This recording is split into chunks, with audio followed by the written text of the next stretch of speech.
ایران نے امریکہ کی جانب سے عائد اقتصادی دباؤ اور ممکنہ اقتصادی محاصرے کے خلاف سخت انتباہ جاری کرتے ہوئے کہا ہے کہ اگر محاصرہ جاری رہا تو خلیج فارس سے ایک قطرہ تیل بھی کسی راستے سے باہر نہیں جانے دیا جائے گا۔ ایران کی قومی سلامتی کونسل کے سیکریٹری میجر جنرل محسن رضائی نے خبردار کیا ہے کہ جو بھی ملک امریکہ کے ساتھ مل کر ایران کے اقتصادی محاصرے میں شریک ہوگا، ایران اس کے خلاف کارروائی کرے گا۔ محسن رضائی کا کہنا تھا کہ ایران نے اب تک امریکہ کے اقتصادی مفادات کو نشانہ نہیں بنایا، تاہم اگر امریکی دشمنانہ اقدامات اور شرارتیں جاری رہیں تو امریکہ کے اقتصادی مفادات کو نشانہ بنانا بھی ایران کے اختیار میں ہے۔ انہوں نے ایرانی مسلح افواج کی قیادت میں حالیہ تبدیلیوں کے حوالے سے کہا کہ نئی فوجی تقرریاں ایران کی دفاعی اور سیاسی صلاحیتوں کو مزید مضبوط بنانے کے لیے کی گئی ہیں۔ انہوں نے کہا کہ 12 روزہ جنگ کے بعد ایران مسلسل اپنی دفاعی صلاحیتوں کو بہتر بنا رہا ہے اور آج کا ایران جنگ سے پہلے کے ایران جیسا نہیں رہا۔ اسی طرح امریکہ بھی ایران کے ساتھ جنگ سے پہلا والا امریکہ نہیں رہا۔ محسن رضائی نے کہا کہ آئندہ جنگ اور سفارتکاری کا انداز بھی مختلف ہوگا کیونکہ امریکہ نے مذاکرات اور سفارتکاری کے ساتھ وفاداری نہیں کی۔ انہوں نے کہا کہ تجربہ کار فوجی کمانڈروں کی تعیناتی کا مقصد گزشتہ 1 سال کے جنگی تجربات سے مستقبل میں فائدہ اٹھانا ہے۔ ایرانی عہدیدار نے امریکہ اور اس کے اتحادیوں کو پہنچنے والے اقتصادی نقصانات کا ذکر کرتے ہوئے کہا کہ حالیہ جنگ نے عالمی معیشت اور عالمی تجارت کو بھی شدید نقصان پہنچایا ہے۔ ان کا کہنا تھا کہ تقریباً 1200 آئل ٹینکرز عالمی تجارتی سرگرمیوں سے متاثر ہوئے ہیں، جبکہ فعال بحری جہازوں کو ایندھن اور نقل و حمل کے کئی گنا زیادہ اخراجات برداشت کرنا پڑ رہے ہیں۔ محسن رضائی نے یہ بھی کہا کہ ایران کے خلاف جنگ نے دنیا کے بعض ممالک میں جوہری ہتھیار حاصل کرنے کی خواہش میں اضافہ کر دیا ہے۔ ان کا کہنا تھا کہ ایران نے عالمی ایٹمی اداروں کے ساتھ بھرپور تعاون کیا، جوہری تنصیبات پر سخت ترین نگرانی بھی قبول کی اور جوہری معاہدے پر بھی عمل کیا، لیکن اس کے باوجود ایرانی جوہری مراکز کو نشانہ بنایا گیا۔ انہوں نے کہا کہ صورتحال نے جوہری نگرانی اور عدم پھیلاؤ کے عالمی نظام کی افادیت پر سوالات اٹھا دیے ہیں۔ انہوں نے دو ٹوک الفاظ میں خبردار کیا کہ اگر اقتصادی محاصرہ جاری رکھا گیا تو ایران خلیج فارس سے تیل کی برآمد روکنے کے لیے اقدامات کرے گا، جبکہ امریکی اقتصادی مفادات کو نشانہ بنانے کا آپشن بھی ایران کے پاس موجود ہے۔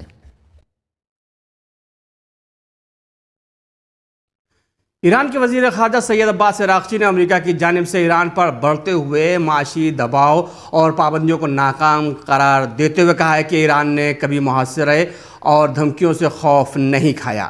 تہران میں صدر ایران اور کابینہ کے ارکان کی جانب سے بانی انقلاب اسلامی امام خمینی رحمۃ اللہ علیہ کے نظریات اور اہداف سے تجدید عہد کی تقریب کے موقع پر نامہ نگاروں سے گفتگو کرتے ہوئے سید عباس عراقچی نے کہا کہ امریکہ کی جانب سے ایران کے خلاف محاصرے اور فوجی دباؤ سمیت تمام اقدامات پہلے بھی ناکام ہو چکے ہیں اور موجودہ معاشی دباؤ کی پالیسی بھی ناکامی سے دوچار ہوگی۔ وزیر خارجہ نے مزید کہا کہ بڑی ایرانی قوم کے مقابلے میں امریکہ کے پاس کوئی نیا راستہ نہیں ہے، اسی لیے وہ بار بار پرانے اور آزمائے ہوئے حربے سامنے لاتا ہے۔ سید عباس عراقچی نے واضح کیا کہ ایران کے خلاف دباؤ اور دھمکیوں سے کوئی نتیجہ حاصل نہیں کیا جا سکتا۔ انہوں نے مزید کہا کہ ایران کے ساتھ بات چیت کا واحد راستہ یہ ہے کہ اس کی قوم کے ساتھ احترام سے پیش آیا جائے اور ایسا حل تلاش کیا جائے جو انصاف، عزت اور شرافت کے اصولوں پر مبنی ہو۔ انہوں نے اس عزم کا اظہار کیا کہ ایران امریکی دباؤ کے سامنے نہ ماضی میں جھکا ہے اور نہ آئندہ جھکے گا۔ ایران نے برطانیہ اور فرانس کو اسرائیلی حکومت کی حمایت جاری رکھنے پر سخت خبردار کیا ہے۔ قانونی اور بین الاقوامی امور میں ایران کے نائب وزیر خارجہ کاظم غریب آبادی نے کہا ہے کہ صہیونی حکومت کی حمایت اور اسے ہتھیاروں کی فراہمی جاری رکھنا اس کے جرائم میں دانستہ شرکت کے مترادف ہے۔ غریب آبادی نے سوشل میڈیا پر اپنے پیغام میں کہا کہ برطانوی اور فرانسیسی 100 سے زائد سابق اور سینئر سفارتکاروں نے اپنی حکومتوں کو خبردار کیا ہے کہ اسرائیلی حکومت کی پالیسیاں نسلی تطہیر اور فلسطین کو نقشے سے مٹانے کی جانب بڑھ رہی ہیں۔ ان سفارتکاروں نے لندن اور پیرس سے مطالبہ کیا ہے کہ اسرائیل کو ہتھیاروں کی منتقلی روکی جائے، صہیونی حکومت کی بستیوں کے ساتھ تجارت پر پابندی عائد کی جائے اور ہیگ کی بین الاقوامی عدالت کے فیصلوں پر عمل درآمد یقینی بنایا جائے۔ ایرانی نائب وزیر خارجہ نے مزید کہا کہ لندن اور پیرس محض تشویش کے اظہار کے الفاظ کے پیچھے نہیں چھپ سکتے۔ ان کا کہنا تھا کہ اسرائیلی حکومت کو ہتھیاروں کی فراہمی اور کسی بھی قسم کی حمایت جاری رکھنا صہیونی حکومت کے جرائم میں تعاون اور دانستہ شرکت کا ایک واضح انتخاب ہے۔ فائنینشل ٹائمز نے ایک رپورٹ میں کہا ہے کہ ایران کے ساتھ جنگ نے امریکی معیشت کو شدید دھچکا پہنچایا ہے اور توانائی کے شعبے میں امریکہ کے نمایاں امتیاز کا خاتمہ کر دیا ہے۔ برطانوی اخبار اور روزنامہ فائنینشل ٹائمز نے ایران کے خلاف امریکہ کی جنگی کارروائیوں کے اثرات اور ان کے امریکی معیشت پر پڑنے والے نتائج کا جائزہ لیا۔ فائنینشل ٹائمز اخبار نے ماہرین کے حوالے سے رپورٹ کیا ہے کہ امریکی انرجی انفارمیشن ایڈمنسٹریشن نے اعلان کیا ہے کہ ملک میں تیل کی پیداوار میں اضافہ 2 لاکھ بیرل یومیہ سے زیادہ متوقع نہیں ہے۔ رپورٹ میں کہا گیا ہے کہ موجودہ حکومت بھی دیگر حکومتوں کی طرح توانائی سے متعلق مسائل پر توجہ نہیں دیتی اور اسے اس کے بارے میں بنیادی معلومات بھی حاصل نہیں ہے۔ ایران کے خلاف جنگ کے اثرات امریکہ میں ایندھن کی قیمتوں پر نمایاں ہو رہے ہیں، یہاں تک کہ پیٹرول کی قیمت میں 40% اضافہ ہو چکا ہے۔ صدر ٹرمپ کے دور حکومت میں ڈیزل کی اوسط قیمت سابق صدر جو بائیڈن کے دور حکومت میں ریکارڈ کی گئی سطح سے بھی تجاوز کر گئی ہے۔ امریکہ میں صارفین کے لیے سالانہ افراط زر 4% سے زائد تک پہنچ گیا ہے، جو کہ گزشتہ 3 برسوں کی بلند ترین سطح ہے۔ مشرق وسطی میں جنگ کی وجہ سے امریکی شہریوں کا اعتماد بھی شدید طور پر متاثر ہوا ہے، جبکہ ٹرمپ کے دور میں ملکی معاشی صورتحال کے حوالے سے عوامی عدم اطمینان میں مزید اضافہ ہوا ہے۔ یمن میں ایک بار پھر کشیدگی میں اضافے کے درمیان یمنی مسلح افواج نے سعودی عرب کا جاسوس ڈرون مار گرایا۔ یمنی فوج کے ذرائع کے مطابق صوبہ حجہ میں سعودی عرب سے تعلق رکھنے والا اسکین ایگل قسم کا جاسوس ڈرون یمنی فضائی حدود کی خلاف ورزی کے دوران نشانہ بنایا گیا اور مناسب ہتھیار استعمال کرتے ہوئے اسے مار گرایا گیا۔ یمن کی سرکاری خبر رساں ایجنسی سبا سے گفتگو میں ایک فوجی ذریعے نے بتایا کہ یمنی مسلح افواج نے کامیاب کارروائی کرتے ہوئے سعودی جاسوس ڈرون کو تباہ کیا۔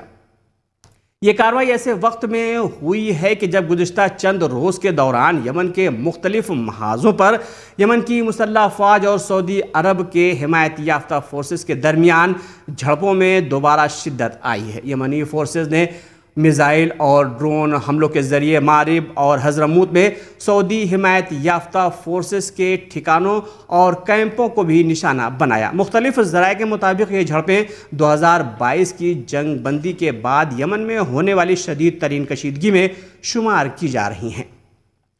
دوسری جانب سعودی عرب کی حمایت یافتہ فورسز نے بھی یمنی مسلح افواج کے ٹھکانوں کے خلاف فوجی کارروائیوں کا دعویٰ کیا ہے۔ تازہ کشیدگی کے باعث خدشات بڑھ گئے ہیں کہ یمن میں گزشتہ برسوں سے جاری نسبتاً پرسکون صورتحال ایک بار پھر وسیع تر مسلح تنازع میں تبدیل ہو سکتی ہے۔ عراق کی سیاسی جماعت حکمت ملی تحریک کے سربراہ عمار حکیم نے کہا ہے کہ مسلح گروہوں کے ہتھیار حشد الشعبی کے حوالے کیے جانے چاہیے، کیونکہ حشد الشعبی عراق کا ایک باقاعدہ سرکاری اور ریاستی ادارہ ہے۔ سید عمار حکیم نے بغداد میں امریکی سفارت خانے کے ناظم الامور جاشوا ہریس سے ملاقات کے دوران کہا کہ ملک میں اسلحے پر ریاست کی مکمل اجارہ داری ضروری ہے۔ ملاقات میں امریکی سفارتکار جاشوا ہریس نے کی ذمہ داریوں کے اختتام کے موقع پر یہ ملاقات ہوئی تھی۔ عمار حکیم نے عراق کو درپیش اقتصادی مشکلات اور کیشمنٹ کی کمی کو اہم چیلنج قرار دیتے ہوئے کہا کہ علاقائی کشیدگی اور حالیہ تبدیلیوں نے ان مسائل میں اضافہ کیا ہے۔ انہوں نے اختلافات کے حل کے لیے مذاکرات اور باہمی مفاہمت کو ضروری قرار دیا۔ دہشت گرد گروہ داعش کے خلاف جنگ میں مسلح گروہوں کے کردار کا ذکر کرتے ہوئے عمار حکیم نے کہا کہ ان گروہوں نے ملک کی آزادی اور استحکام کے لیے قربانیاں دیں اور ہزاروں افراد شہید ہوئے۔ عمار حکیم نے زور دیا کہ ریاستی دائرہ کار سے باہر اسلحہ رکھنے والے تمام افراد کے لیے بھی یہی طریقہ کار اختیار کیا جائے۔ واضح رہے کہ عراقی حکومت نے اسلحے کو ریاست کے کنٹرول میں لانے کو اپنی ترجیحات میں شامل کرتے ہوئے ستمبر 2026 کو اسلحہ حوالے کرنے کی آخری مدت مقرر کی ہے۔ پاکستان کے chief of defence force field marshal Asim Munir اور ایران کے وزیر خارجہ عباس اراغچی کے درمیان ٹیلی فونک رابطہ ہوا۔ فیلڈ مارشل عاصم منیر اور عباس اراغچی کے درمیان کل ٹیلی فونک رابطے میں دونوں رہنماؤں نے خطے کی صورتحال پر تبادلہ خیال کیا۔ دوسری جانب ایران کی وزارت خارجہ کے ترجمان اسماعیل بقائی نے اتوار 23 اگست کو صحافیوں سے گفتگو میں اعلان کیا کہ پاکستان کے آرمی چیف عاصم منیر پیر 24 اگست کو ایک وفد کے ہمراہ تہران آ رہے ہیں۔ اسماعیل بقائی نے بتایا کہ پاکستان کے آرمی چیف کا یہ دورہ ایران اور پاکستان کے درمیان دو جانبہ تعاون کی تقویت نیز علاقے میں امن و سلامتی میں مدد کے لیے انجام پا رہا ہے۔ انہوں نے کہا کہ عاصم منیر اس دورے میں ایران کے اعلیٰ حکام سے ملاقات اور گفتگو کریں گے۔ وزیر خارجہ اراغچی نے سنیچر 22 اگست کی رات پاکستان کے آرمی چیف کے ساتھ ٹیلی فونک گفتگو میں علاقے کی تازہ ترین صورتحال اور مغربی ایشیا میں امن و ثبات کی تقویت اور خطے کی صورتحال پر تبادلہ خیال کیا۔ ایران کی وزارت خارجہ کے ترجمان نے کہا کہ فرانس کا 2 ایرانی سفارتکاروں کو ملک بدر کرنے کا اقدام بلا جواز ہے۔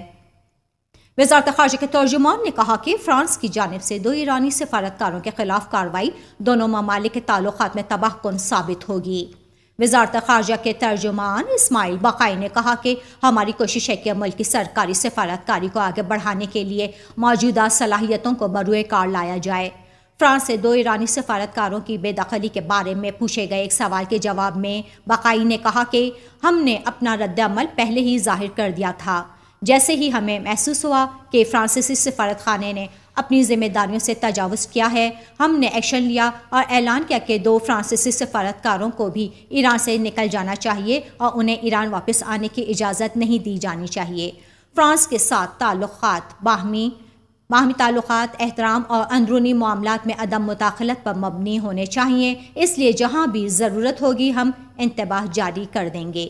وزارت خارجہ کے ترجمان نے تاکید کی کہ فرانس کے اقدام کو درست قرار نہیں دیا جا سکتا اور اس طرح کے اقدامات ایران اور فرانس کے تعلقات جاری رہنے میں تباہ کن ثابت ہوں گے۔ ایران کے خلاف امریکی جرائم کے بارے میں انہوں نے کہا کہ قشم، لامرد اور میناب میں امریکہ کے جرائم صرف ایک مثال ہیں اور ہمیں دنیا کو بتانا چاہیے کہ ایرانی عوام نے کن حالات میں اپنا دفاع کیا، حتیٰ کہ ان حالات میں بھی کہ جہاں امریکہ نے انتہائی بدترین جرائم انجام دیے۔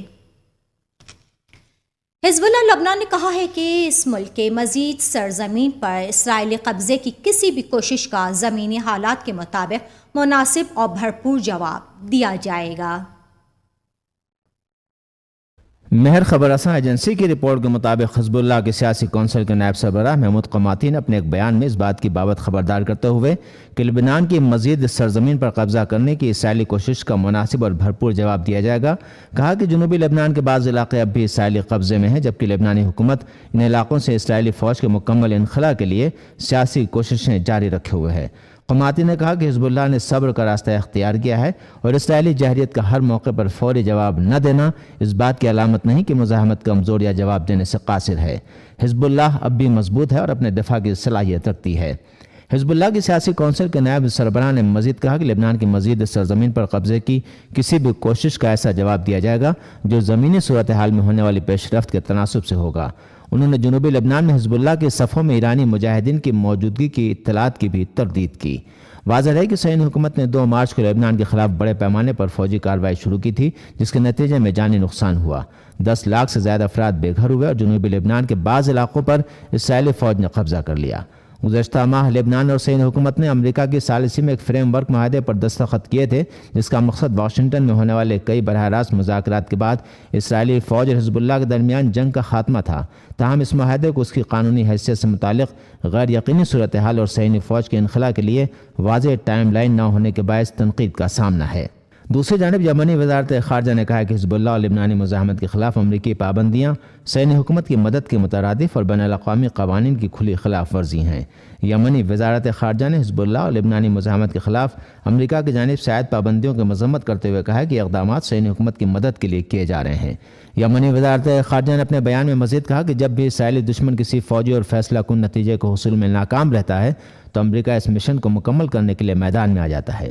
بیان کے مطابق حزب اللہ کے خلاف امریکی پابندیاں اسرائیلی حکومت کی فوجی ناکامی کا واضح ثبوت ہیں۔ یمنی وزارت خارجہ نے کہا کہ موجودہ حساس مرحلے میں حزب اللہ اور لبنانی مزاحمت کو کسی بھی فریق کی جانب سے نشانہ بنانا صہیونی حکومت کی کھلی مدد اور اس کے جرائم میں فعال شرکت کے مترادف ہے۔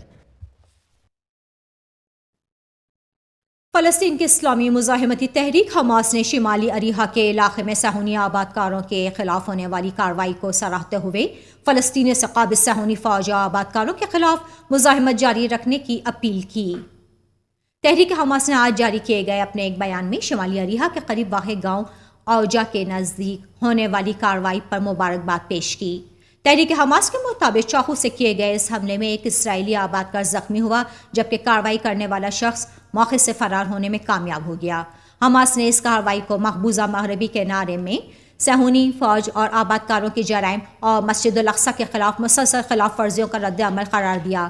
بیان میں کہا گیا ہے کہ فلسطینی نوجوانوں کا گرفتار کرنے اور ان کا تعاقب کرنے کے لیے اسرائیلی حکومت کے دباؤ اور کارروائیوں کے باوجود فلسطینی عوام قابضین کے خلاف اپنی مزاحمت جاری رکھیں گے۔